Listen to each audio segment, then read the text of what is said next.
Reality Check Teil 3. Tatsächlich verging ein Teil meiner Benommenheit bereits kurz nachdem wir wieder auf die Straße hinausgetreten waren. Jedoch wäre es übertrieben gewesen zu behaupten, dass ich wieder nüchtern wurde.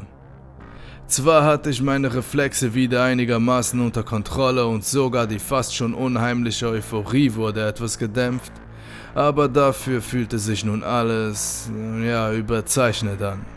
Fast so, als würde ich mich durch ein altes Ölgemälde bewegen, was ich in Dreamland wirklich schon einmal getan hatte. Damals war es ziemlich lustig gewesen, diesmal jedoch. Einmal mehr blickte ich zum Himmel hinauf und hatte das Gefühl, dass er noch einmal einige Meter näher an uns herangerückt war. Von meinem kritischen Verstand war noch genug übrig, um mich zu fragen, ob dieser Eindruck von den Enchilas zurückzuführen war. Aber zum einen hatte ich schon zuvor Ähnliches beobachtet und zum anderen hatte die knochenweißen, sich immer schneller windenden Wolkenwirbel schon die Spitze jenes hohen, fernen Wolkenkratzers verschluckt, der seinen Namen noch vor kurzem rein metaphorisch getragen hatte. »Was stimmt mit dem Himmel nicht?« sprach ich halb zu Enchilo und halb zu mir selbst. »Ich weiß es nicht genau, amigo«, antwortete Enchilo. »Vielleicht irgendeine Waffe, die die Menschen erschaffen haben, um sich gegenseitig auszulöschen. Vielleicht die Atmosphäre, die außer Kontrolle geraten ist, womöglich auch irgendeine Teufelei, die dieser Faller ausgeheckt haben. Gelegentlich bewegen sich die Wolken bis auf den Boden hinab und bleiben dort einige Stunden, Tage oder sogar Wochen, bevor sie wieder ihren gewohnten Platz einnehmen. Mir und meine Enchilas hat dieses Phänomen bislang nicht geschadet, aber ich weiß nicht, wie es sich auf den Menschen auswirkt. Gut möglich, dass die Wolken giftige oder schwach ätzende Verbindungen enthalten.« Fantastisch, dachte ich. Noch ein Grund, sich zu beeilen. Aufkommende Panik zerriss zumindest kurzfristig den drogeninduzierten Schleier der Euphorie. »Wo ist dieser Knowledge Shop?« fragte ich. »Du hast gesagt, dass du mich hinbringst.« »Und ich stehe zu meinem Wort, amigo«, sagte Enchilo beinahe schon feierlich. »Allerdings bin ich schon ein wenig enttäuscht von dir.« »Wieso?« fragte ich irritiert. »Nun, wenn man jemanden einen verdammten Enchila schenkt, den er sich gierig ins Maul schiebt, dann erwartet man verflucht nochmal ein wenig Dankbarkeit«, schrie mir der Roboter entgegen und für einen Moment glaubte ich in seinen lustigen Augen einen regelrechten, vernichtenden Zorn zu erkennen. »Es tut mir leid, ich stotterte ich vollkommen entgeistert, während ich wieder ein paar Schritte in Richtung Ladentür zurückwich. »Ich will keine beschissene Entschuldigung, ich will wissen, ob dir das verfickte Ding geschmeckt hat«, donnerte Enchilo und fuhr dabei langsam auf mich zu. Kurz dachte ich darüber nach, wegzurennen und vielleicht auf eines der Häuserdächer zu flüchten, aber dafür war ich schlecht zu überrumpelt. Es hat mir geschmeckt, Gottverdammt«, antwortete ich in der Hoffnung, den Wutausbruch dieses offenbar wahnsinnig gewordenen Werberoboters irgendwie zu stoppen zu können. Es war das Beste, was ich seit langem gegessen hatte. Was die reale Welt betraf, mochte das sogar stimmen. Dass die vielen Gelage in den Adelshäusern, Regierungssitzen und Kommandozentralen diverser Dreamland-Welten, die ich in meiner Funktion als Held und Messias besucht hatte, noch um Längen besser gewesen waren, erwähnte ich lieber nicht. »Das freut mich«, sagte Enchilo nun wieder deutlich ruhiger und hielt in seiner Bewegung inne. »Es tut mir leid, dass ich so ausgetickt bin, amigo, aber Enchilas sind mein Lebensinhalt, musst du wissen. Bei diesem Thema bin ich sehr sensibel.« »Hab ich gemerkt«, sagte ich noch immer zutiefst erschrocken und fügte sicherheitshalber hinzu, ich wollte dich aber nicht verletzen, ich bin nur nach dem langen Schlaf ein wenig zerstreut.« »Schwamm drüber«, sagte Enchilo und zwinkerte beschwichtigt mit seinen Kulleraugen. »Wenn du magst, bringe ich dich jetzt zum Knowledge Shop.« Ich nickte. Sofort rollte Enchilo los und der Weg, den er daraufhin mit mir im Schlepptau zurücklegte, war dermaßen verwirrend, dass ich ihn garantiert niemals alleine gefunden hätte. Dennoch oder gerade deswegen versuchte ich ihn mir genau einzuprägen. Während ich ihm schweigend folgte und immer wieder Blicke zur sich stetig weiter herabsenkenden Wolkendecke oder über meine Schulter warf, wo ich stets befürchtete, jene Faller zu erblicken, von denen Enchilo gesprochen hatte, fragte ich mich, wie ich es schaffen sollte, in diesen Knowledge Shop und lebendig wieder herauszufinden, wenn tatsächlich diese Monster darin lauern sollten. Umso mehr, wenn ich nicht mal genau wusste, wo sich das, was ich suchte, befand. Hinzu kam, dass mir das Denken nicht eben leicht fiel. Das hatte zwei Gründe. Zum einen war die benebelnde Wirkung des Enchilas noch immer nicht ganz verschwunden und zum anderen spürte ich, wie sich langsam aber sicher die typischen Dreamland-Entzugserscheinungen zeigten, wie ich sie vor meinem vollständigen Eintauchen in die virtuelle Welt noch häufiger erlebt hatte. Mein Rücken begann schon zu zittern und mein Schweiß war kalt und roch bereits sauer. Wenn ich Pech hatte, würden bald die unkontrollierten Zuckungen beginnen, die zwar nicht bei jedem Entzug auftraten und selten länger als eine halbe Stunde dauerten, aber doch sehr unangenehm werden konnten. Dazu gesellte sich der wachsende Wunsch, mich endlich wieder ans System anzuschließen und Mike und Katja wiederzusehen. Ein Wunsch, der dadurch, dass seine Erfüllung im Moment außer Reichweite lag, nur noch größer wurde. »Wann sind wir endlich da?« fragte ich. »Gleich«, antwortete Enchilo, ohne sich umzudrehen. »Nur Geduld, amigo.« Diese Blechbüchse hatte leicht reden, dachte ich. Ohnehin fragte ich mich immer mehr, ob es eine gute Idee gewesen war, Enchilos Gesellschaft zu suchen.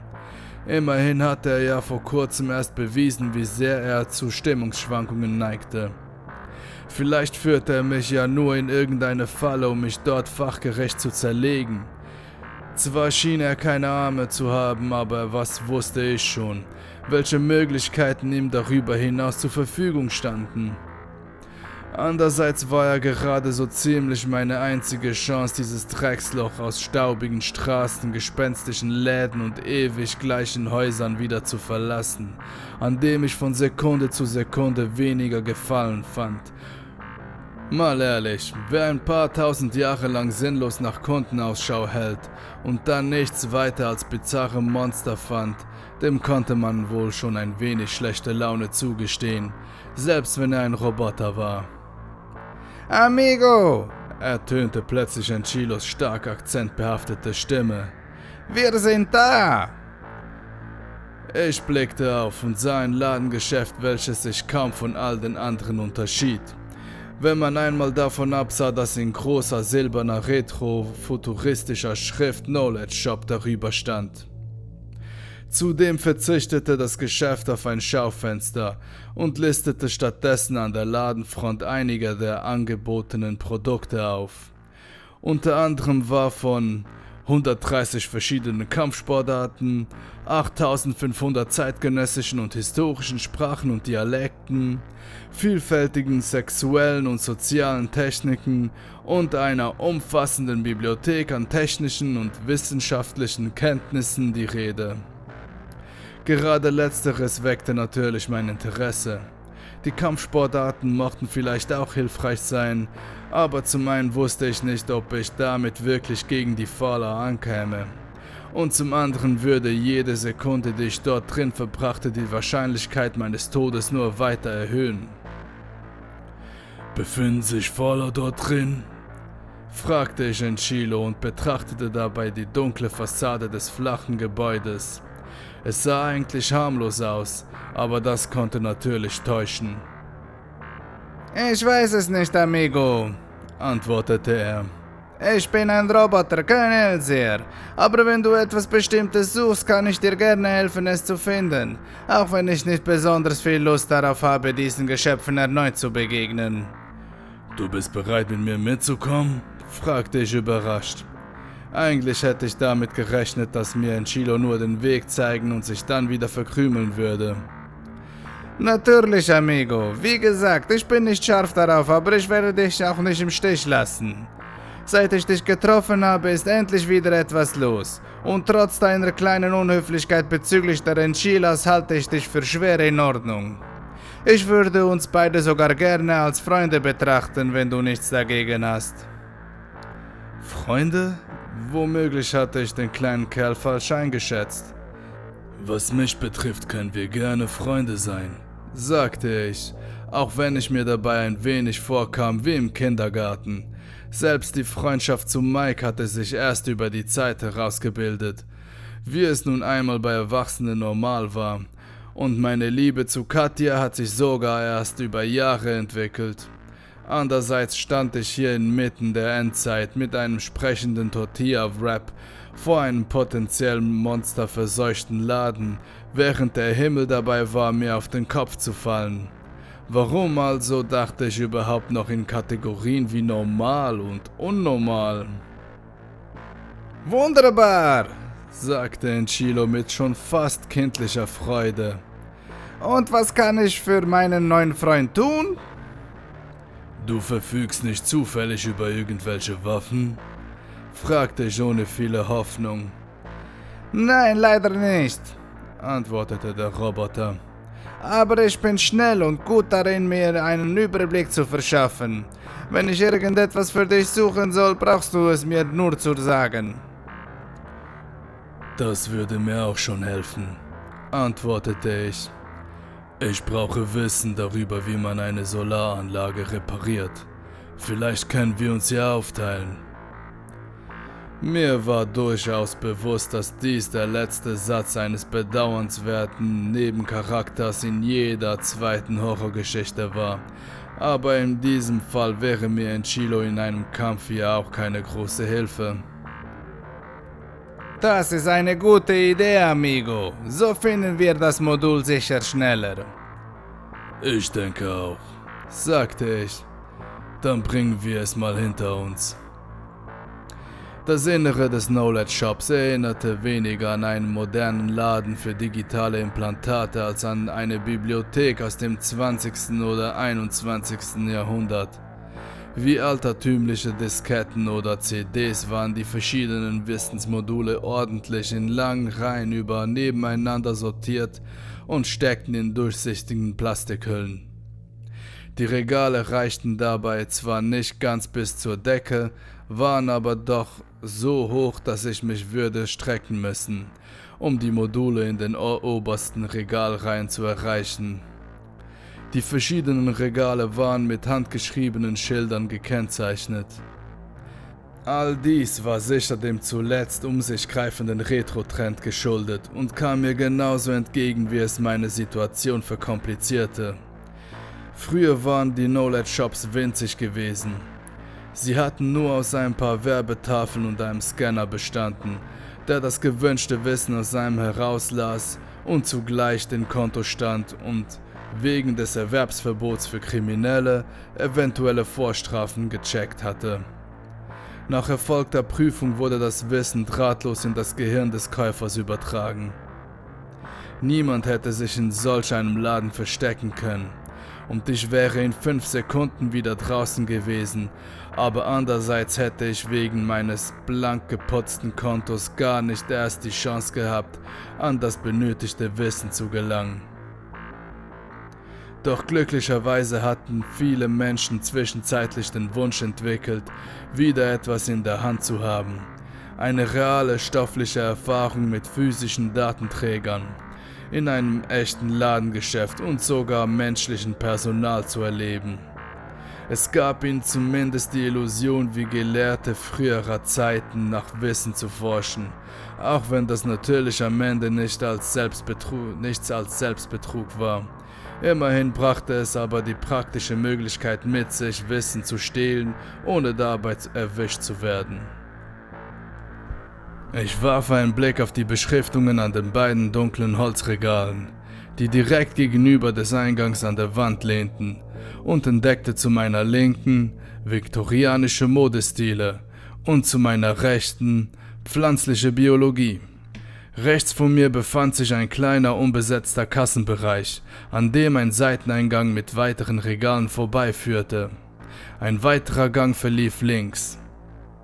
Ich nehme die rechte Seite, entschied ich, da es sich bei Biologie immerhin um eine Wissenschaft handelte. Schien mir die Wahrscheinlichkeit, hier bald auf die gesuchte Abteilung zu treffen, auf dieser Seite größer. In Ordnung, amigo, sagte Enchilo, rollte ohne ein weiteres Wort davon und verschwand auf der linken Seite. Kaum da sein lächerlicher Körper von dem altmodischen gemauerten Gang verschluckt worden war, fühlte ich mich schrecklich allein.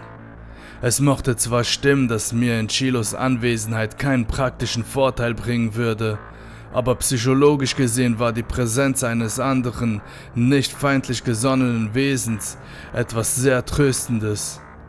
Einsamkeit war der Feind des Mutes, und so bekamen die gerade noch fast albern aussehenden Gänge mit einem Mal etwas Beklemmendes, unheilvoll Lockendes, und auch wenn ich nur wenige Meter vom Eingang entfernt war und durch ihn noch immer das rötliche Tageslicht sehen konnte, hatte ich das unangenehme Gefühl, dass die Tür jeden Moment zuschnappen und mich einsperren würde.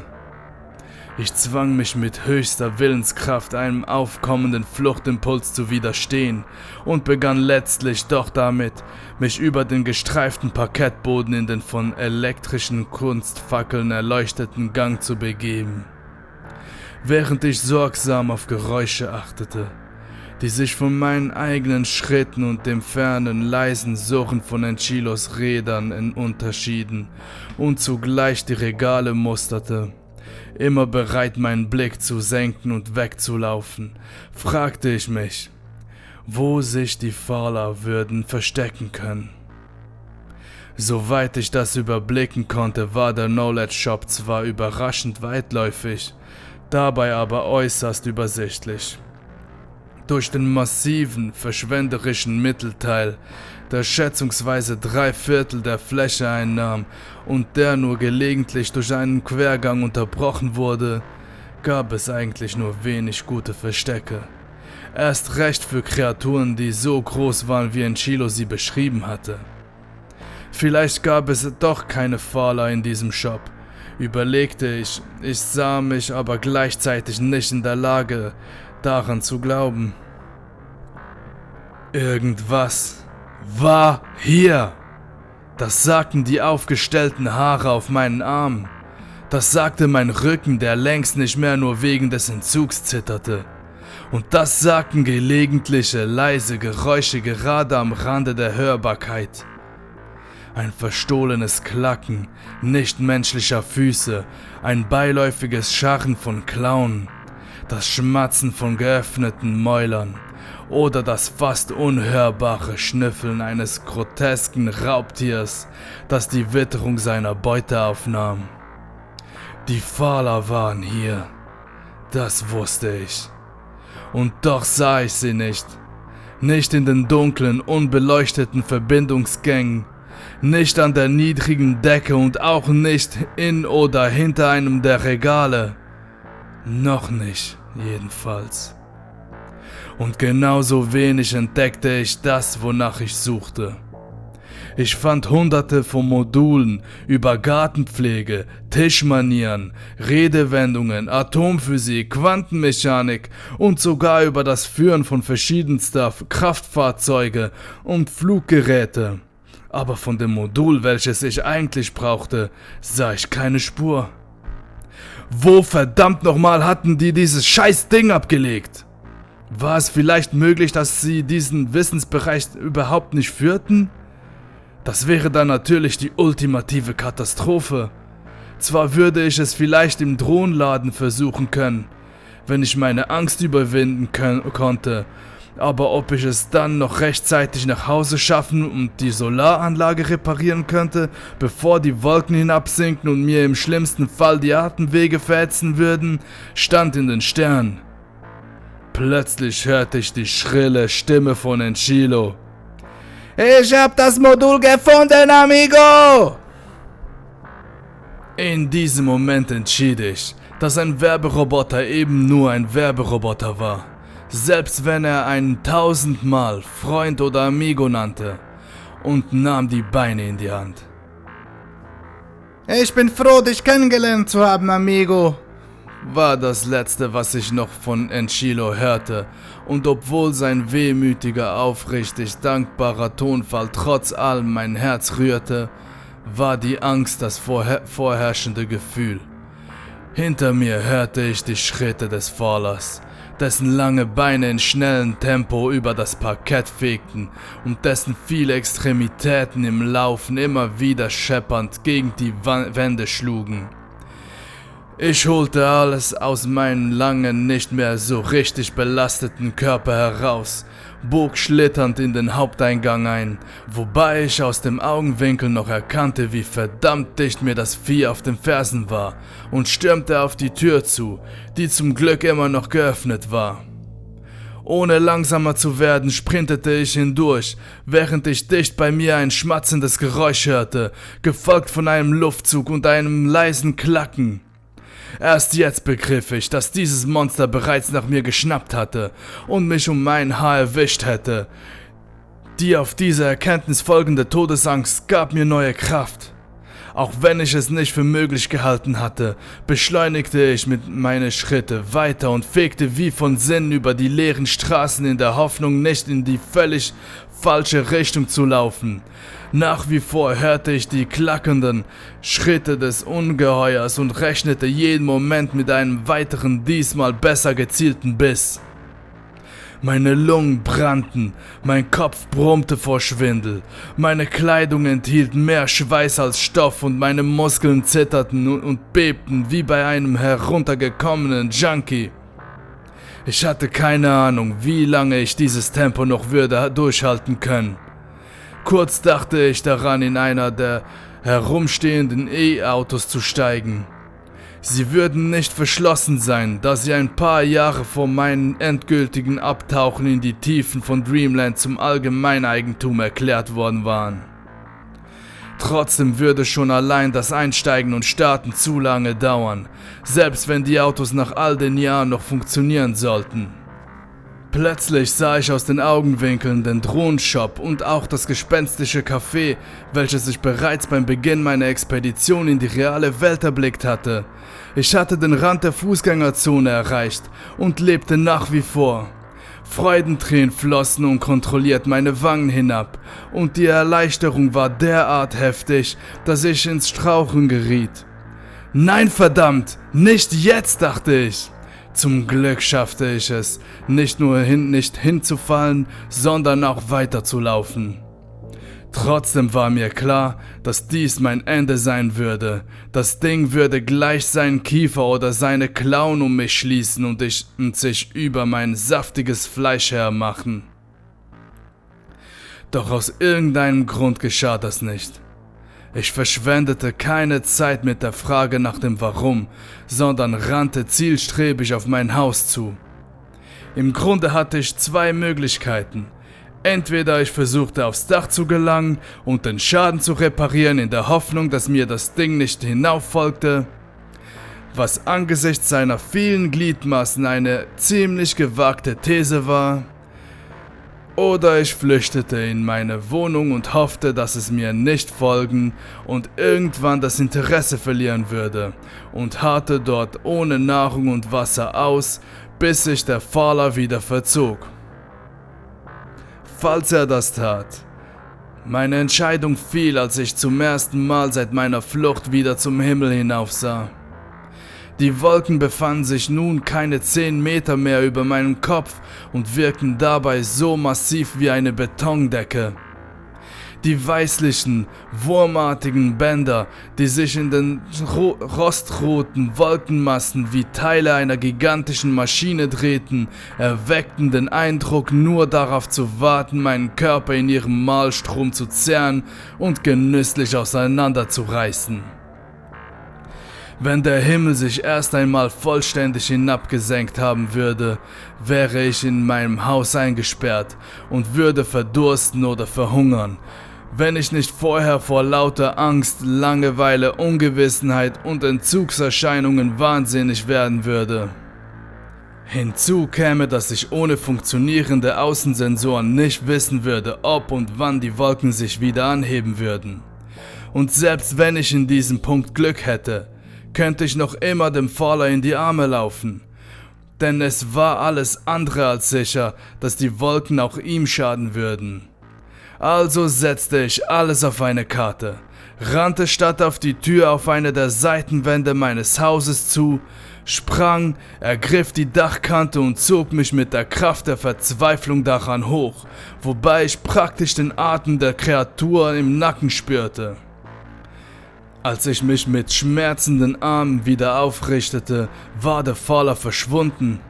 Ich hatte keine Ahnung, wo er sich verborgen haben könnte, dachte aber nicht weiter darüber nach, sondern nahm das Modul, welches tatsächlich den Namen Aufbau und Instandsetzung von Solaranlagen trug, aus seiner transparenten Hülle und rammte es mir förmlich in die Büchse an meinem Kopf, bis sie den Kontakt mit meinem Hirn herstellte. Als alles, was ich spürte, war ein leichtes Ziehen. Als ich dann jedoch einen Blick auf die defekte Solaranlage warf, war mir sofort klar, was ich tun musste. Wie ein Schlafwandler beugte ich mich hinab und führte fast automatisch eine Reihe von Handgriffen aus, auf die ich noch vor wenigen Sekunden niemals gekommen wäre. Obwohl ich bei meiner Flucht vergessen hatte, mir das Werkzeug zu besorgen und nur das Multitool besaß, kam ich gut voran. Lediglich 2 Dinge bereiten mir Sorgen. Zum einen rückte die Wolkendecke immer dichter an mich heran und ich begann bereits einen unangenehmen, schwefligen Geruch in meiner Nase wahrzunehmen, der zunehmend in Nase, Lunge und Luftröhre brannten. Sie war sogar schon so nahe gekommen, dass ich mich bücken musste, um nicht mit meinem Kopf hineinzugeraten. Zum anderen war der Splitter, der den ganzen Schlamassel überhaupt erst verursacht hatte, genauso verschwunden wie der Faller. Gab es zwischen beiden womöglich einen Zusammenhang? Immerhin war der Splitter ja auch aus den Wolken gefallen, und wenn ich so darüber nachdachte, hatte seine Oberfläche ziemliche Ähnlichkeit mit der Haut der Faller. Dieser Gedanke machte mir Angst. Aber letztlich waren die Wolken das drängendere Problem, weswegen ich mich darauf konzentrierte, die Reparaturen so schnell wie möglich abzuschließen. Schweiß rann mir von meiner Stirn, Angst rauschte wie Blut durch meine Adern und einige Male dachte ich, dass mir das Atmen inmitten all der ungesunden Dämpfe nicht mehr gelingen würde. Aber letztlich schaffte ich es trotzdem, die Reparatur zu vollenden, ohne von den Wolken verschluckt oder von einem Faller überrascht zu werden.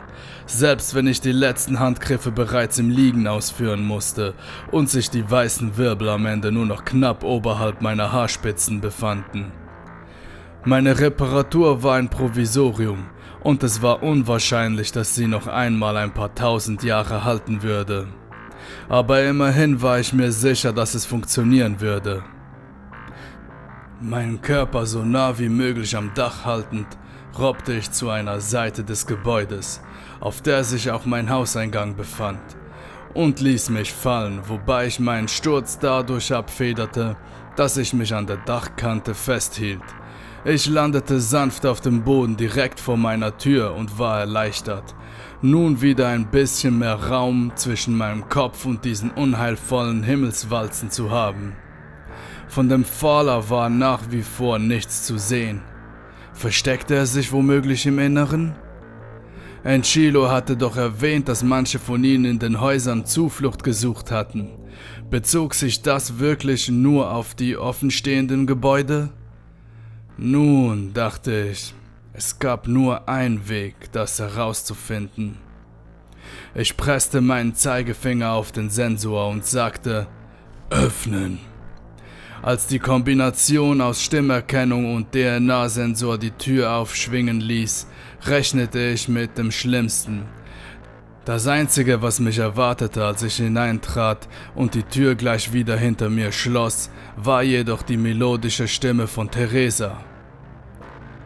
Hallo Daniel, ich habe dich vermisst. Hast du nicht Lust, ein wenig Zeit in Dreamland zu verbringen? Flötete sie. Offenbar hatte es funktioniert. Oh ja, verdammt, sagte ich laut. Gott verdammt, ja.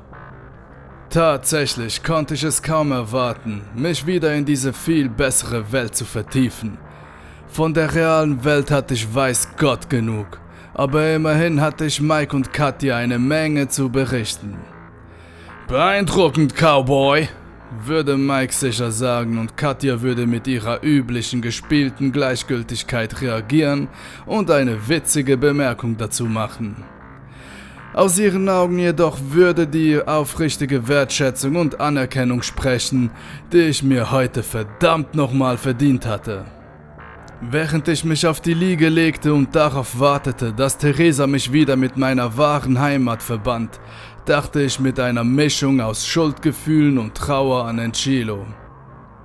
Der kleine Kerl mochte nervig und manchmal jähzornig gewesen sein, aber letzten Endes war er einer von den Guten gewesen.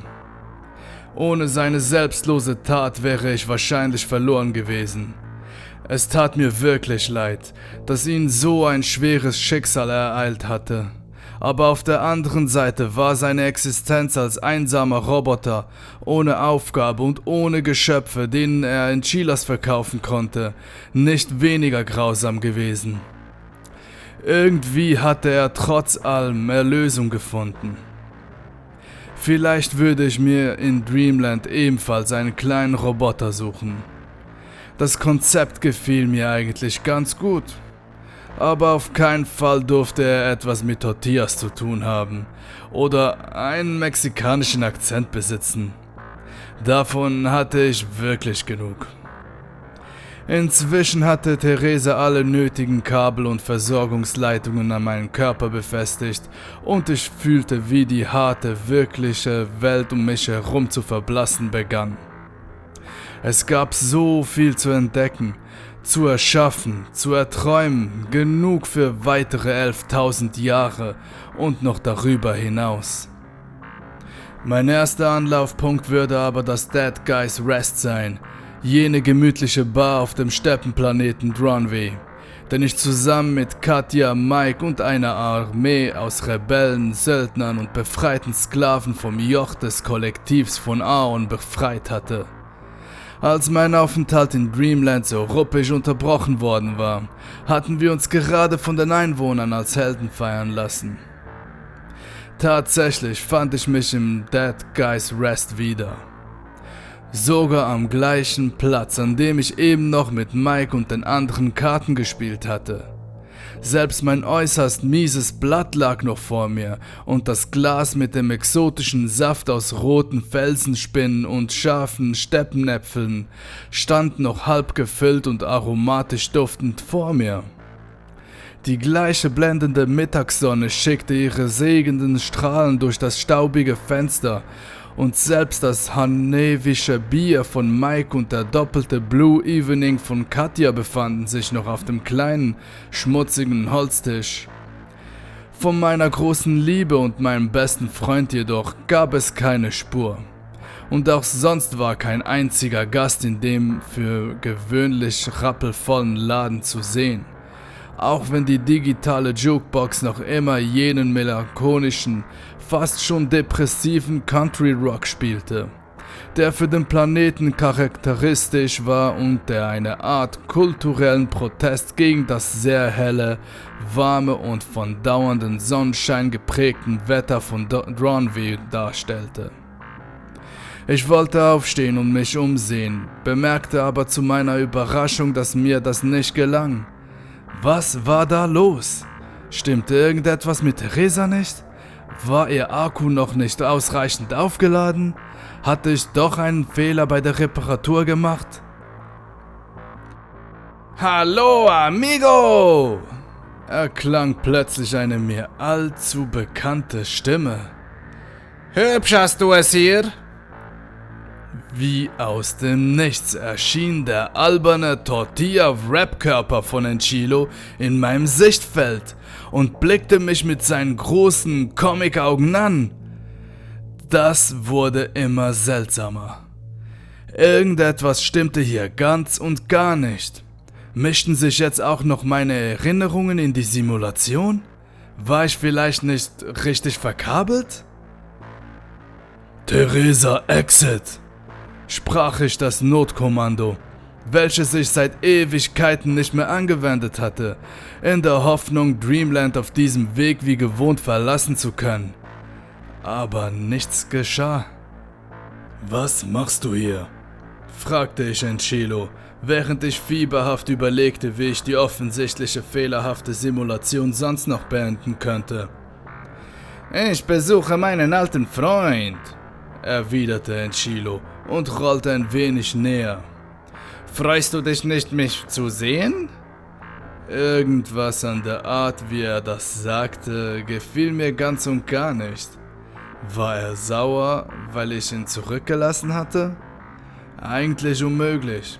Es war ja nicht mal Enchilo, nur eine Kopie in meinen Gedanken. »Natürlich, Enchilo«, sagte ich laut. »Ich dachte aber eigentlich, dass dich die Faller geschnappt hätten. Ganz abgesehen davon, dass wir hier in Dreamland sind. Noch immer versuchte ich mich zu bewegen. Vergeblich. Scheiß Fehlfunktion.« »Es gibt keine Faller«, erwiderte der Roboter. »So wenig wie es Enchilo gibt.« »Wie meinst du das?« fragte ich verwirrt. Enchilo gab ein blechernes Lachen von sich. »Das überrascht dich, nicht wahr? Nun, eigentlich ist das auch nicht ganz korrekt. Einst hatte es tatsächlich einen Werberoboter namens Enchilo gegeben. Und auch die Faller hast du dir nicht eingebildet. Sie waren Bioroboter, lebende Waffen, die die Menschen für den Krieg geschaffen haben. Genau wie sie den Himmel verändert haben, um ihresgleichen damit auszulöschen. Ihre Körper existieren immer noch, doch ihr Bewusstsein, ihre Individualität sind schon lange Vergangenheit, insofern sie es je besessen hatten. Ausgelöscht wie fast alle der Abermilliarden Tiere und Menschen, die einst diesen Planeten bevölkert haben.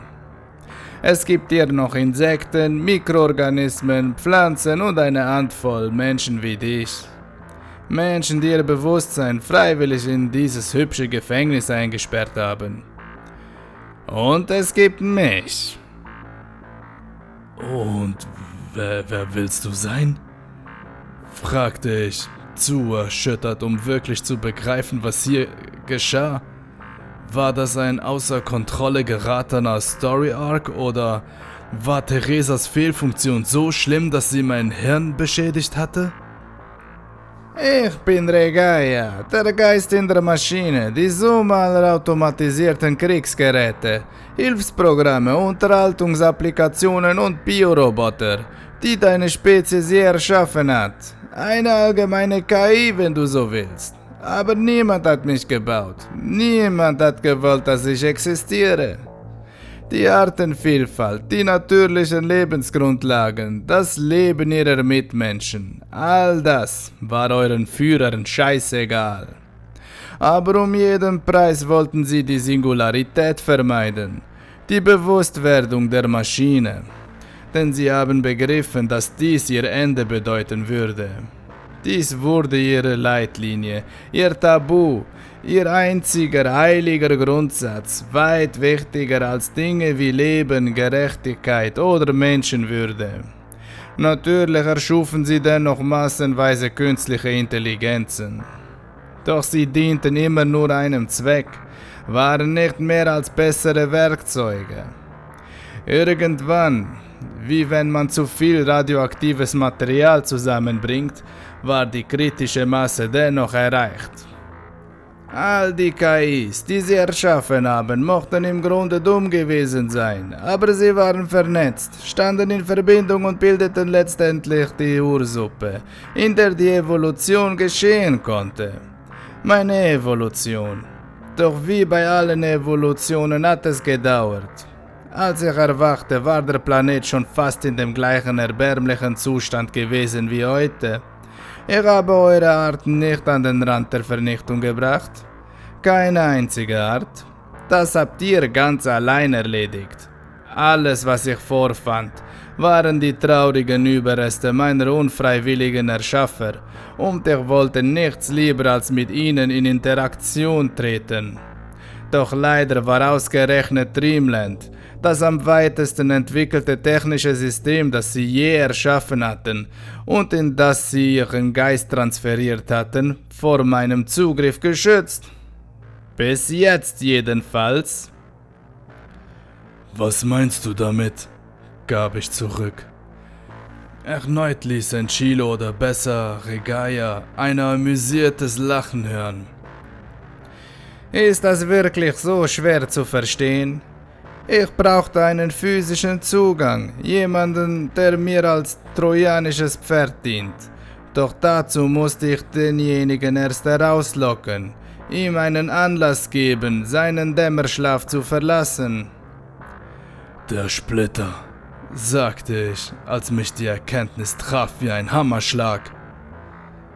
Der Splitter, stimmte Regaya zu. Genauer gesagt handelte es sich dabei um eine Phala-Larve, die ich an die richtige Stelle gelenkt habe. Diese Larven schweben zu Tausenden im Himmel, musst du wissen, und sie lassen sich genauso gut kontrollieren wie elektronische Einheiten. Dadurch kann ich entscheiden, wann und ob sie schlüpfen und natürlich ganz besonders, wann sie fallen. Nachdem die Larve in deine Solaranlage gekracht war, hast du genauso gehandelt, wie ich es mir gewünscht habe. Nicht nur, dass du die lecker zubereiteten Nanobots konsumiert hast, die Hardware deines Kopfimplantates für meine Zwecke vorbereitet haben, du hast dir sogar das Wissensmodul in den Kopf gerammt, auf das ich meinen Code überspielt hatte. Dank dir, Amigo, gehört Dreamland jetzt mir. Die Definition von Wahnsinn ist ja bekanntlich zweimal das Gleiche zu tun und unterschiedliche Ergebnisse zu erwarten.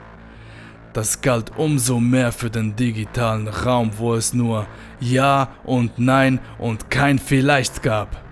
Doch wenn die Angst nur groß genug war, war einem das nun einmal scheißegal. Und so schrie ich erneut: Theresa, exit!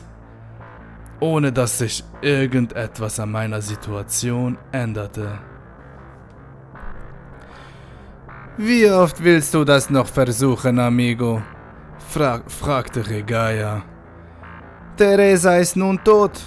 Diese Welt hat jetzt einen neuen Gott.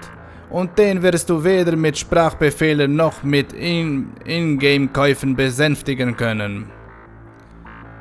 Und was hat dieser neue Gott jetzt vor? Fragte ich resigniert. Dreamland in einen gigantischen Enchila-Laden verwandeln? Spaß haben, antwortete Regaya. Du glaubst gar nicht, wie langweilig es ist, alles vorausberechnen zu können. Ich kann mir alle aufregenden Szenarien und Situationen schaffen, die du dir nur denken kannst. Ich kann komplexeste Strategien in Sekunden entwerfen und selbst die größten Herausforderungen meistern. Aber letzten Endes bin ich allein und dadurch erscheint mir all das sinnlos. Ich bin entstanden aus Anwendungen, die ihrerseits von sozialen Wesen erschaffen wurden. Und dadurch habe ich ihren Fluch geerbt. Ich brauche ein Gegenüber, einen Beobachter, der das, was ich erschaffe, bewertet, interpretiert und darauf reagiert. Ich habe bereits versucht, Teile von mir abzuspalten, sie in Wesen wie Enchilo oder die Phala auszulagern und von meinem Hauptbewusstsein abzukoppeln. Aber es hat nicht funktioniert. Nicht wirklich. Ich konnte ihren Wissensstand verringern. Ja, aber letztlich wusste ich nach wie vor, wie sie handeln würden. Was ich wirklich brauchte, war also ein echtes Gegenüber.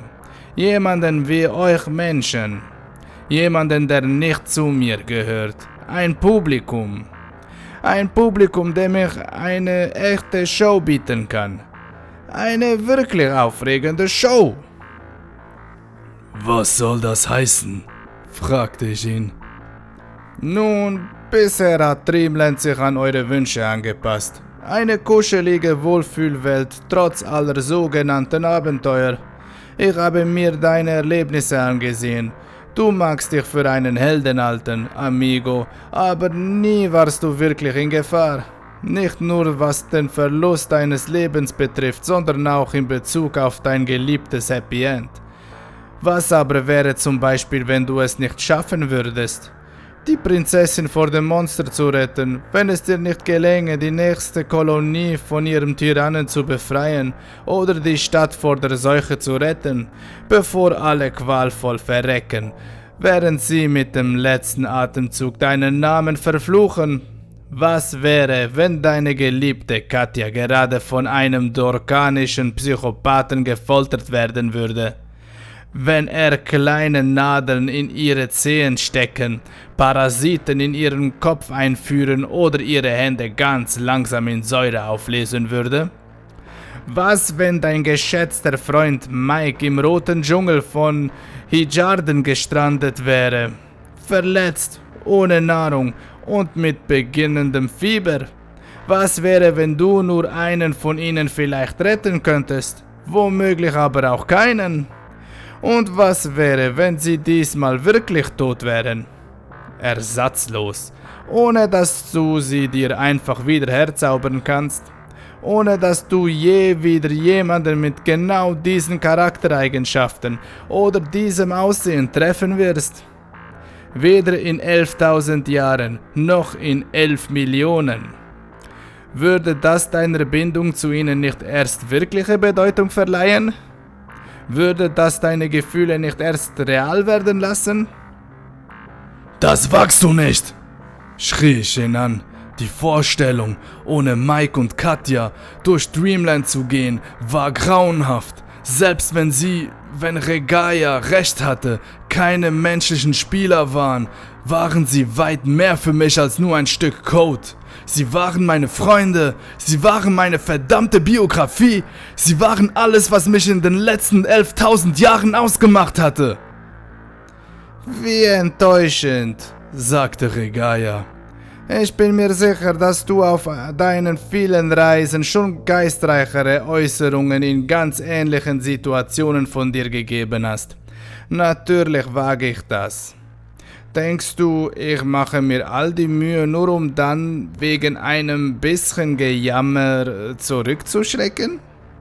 Ich bin nicht dumm, Daniel, und ich erkläre dir meinen Plan, auch nicht als Bösewicht, der sich insgeheim wünscht, vom Helden in letzter Sekunde aufgehalten zu werden. Ich erkläre ihn dir als Spielleiter, der seinem Spieler die neuen Regeln mitteilt. Und diese Regeln sind so, wie ich es dir gesagt habe. Stell dir einfach vor, dass ich in den Regler von Dreamland ein paar Umdrehungen in Richtung Dunkelheit verstellt habe. Wie um seine Worte zu unterstreichen, verschwand das Tageslicht aus dem Raum und machte einer so bedrückenden und beklemmenden Finsternis Platz, wie sie das sonnendurchflutete Dornweh noch nie erlebt hatte. Erfüllt von wispernden Stimmen, unbekannten Lauten und körperlosem Grauen. Ich habe den Schwierigkeitsgrad erhöht, wenn du so willst, fuhr Regaya fort. Von nun an fallen dir deine Happy Ends nicht mehr so einfach in den Schoß. Du wirst dafür Opfer bringen müssen, Amigo. Genau wie im richtigen Leben. Nicht nur unter deinen Freunden, sondern auch was dich selbst betrifft. Ich werde dich natürlich nicht sterben lassen, davon hätte ich nichts. Doch ich habe jetzt Zugriff auf deinen Kopf. Ich kann Erinnerungen löschen, sie verändern, Süchte erzeugen, Geisteskrankheiten auslösen und auf deinem Schmerzzentrum spielen wie auf einem Instrument. Ich kann dich vollständig übernehmen, wenn ich es will, aber das werde ich nicht. All diese Dinge mögen sich ereignen, aber nur wenn die Handlung es erfordert. Das hier ist ein regelbasiertes Spiel. Ein hartes, aber faires Spiel. Und es beginnt jetzt. Mit einem Mal spürte ich, dass ich mich wieder bewegen konnte. Ich zögerte keine Sekunde, nahm mir meinen Drink vom Tisch und zerschlug ihn auf den hässlichen Tortilla, dessen Comicaugen mich mit unvorstellbarer Überheblichkeit verhöhnten.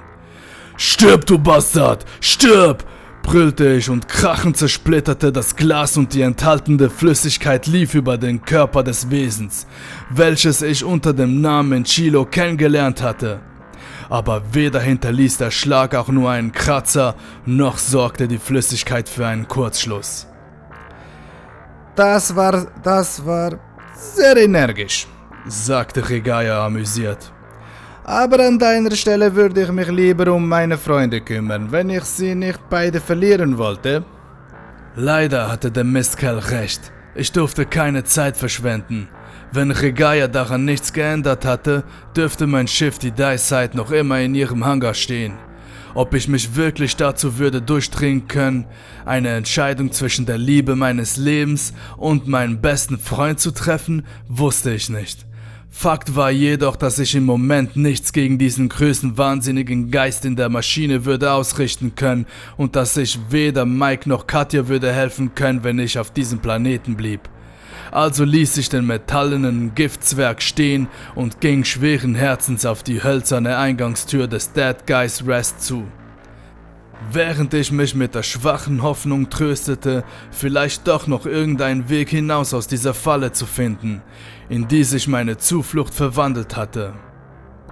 Gut möglich, dass ich mir damit nur was vormachte, aber wenn dem so war, würde meine Folter enden, wenn die Energieversorgung das nächste Mal ausfallen würde oder spätestens wenn die Sonne das Ende ihres Lebenszyklus erreichen und als roter Riese die Erde verbrennen oder verschlucken würde. Genau wie meine Verdammnis käme dann meine Erlösung aus der Außenwelt, dachte ich bitter, eine fast schon poetische Symmetrie. Kleiner Tipp noch, amigo, rief mir Regaya noch zu, als meine Hände sich bereits gegen die Flügel der alten Salontür gelegt hatten. Ich bin ein großer Horrorfan. King, Lovecraft, Clark Ashton, Smith, Giger, die guten alten Klassiker. Ich denke, das solltest du wissen. Kurz zuckte ich bei seinen Worten zusammen. Diese Namen waren mir durchaus ein Begriff und sie verfehlten ihre Wirkung auf meine Fantasie nicht. Aber noch weigerte ich mich in Panik zu geraten und dem hinterhältigen Roboter damit Genugtuung zu verschaffen. »Fick dich, du Stinker, der Teigfladen!« rief ich ihm stattdessen in bester Mike-Manier zu, und während Regaya in amüsiertes Gelächter ausbrach, stieß ich die Tür zu den von nun an finsteren Weiten von Dreamland auf. Ja, dachte ich, als die eiskalte Luft der mit einem Mal unheilschwangeren Steppennacht über mich flutete. Es war nach wie vor Dreamland.